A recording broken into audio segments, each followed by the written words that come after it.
Welcome to Artistic Adventures. This is part 2 in our Japanese doll project, the face up.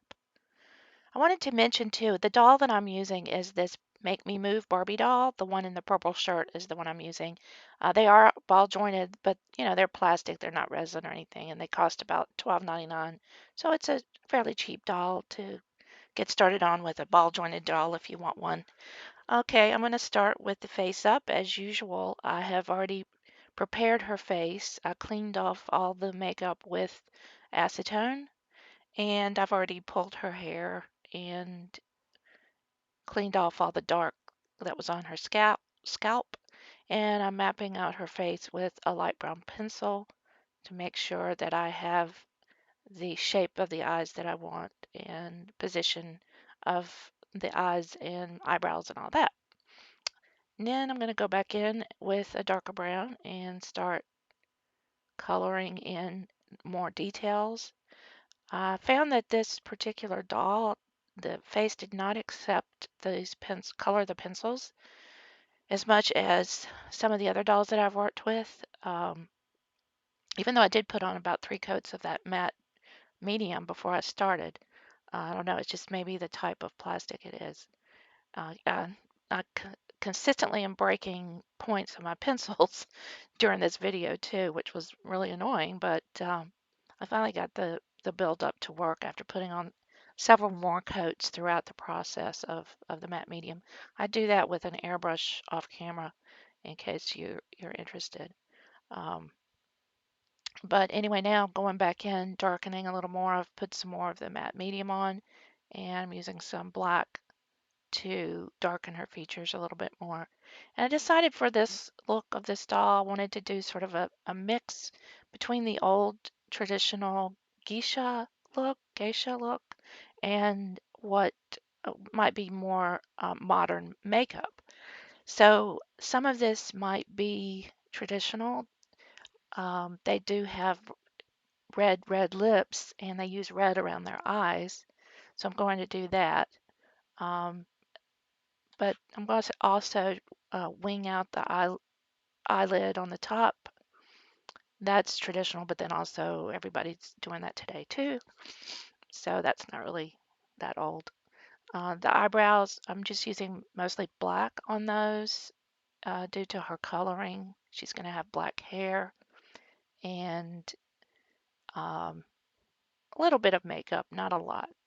Because if you look at the geishas, they typically just had the white makeup on their face, and then they had their eyes made up and the red lips. So now I'm putting in some red around the eyelids on both the bottom and the top. And I'm also putting a little dot right beside the tear duct on the either side of the nose. That's a sort of traditional look.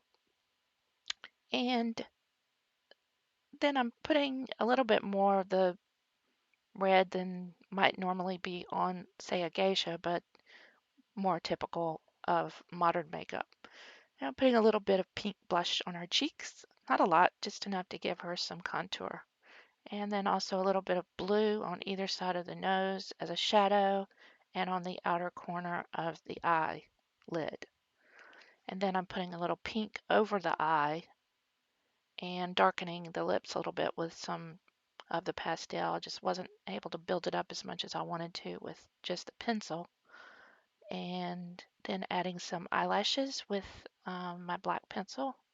Not very long, just a nice little fringe.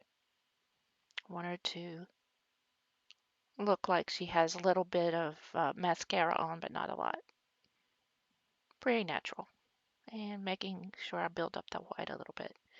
Now I'm going to take this acrylic white paint, just put a little dab on my napkin there, and using this pointy tool, well, it's actually a ball joint, but it's very, very small. I'm going to use that to put the sparkle in her eye.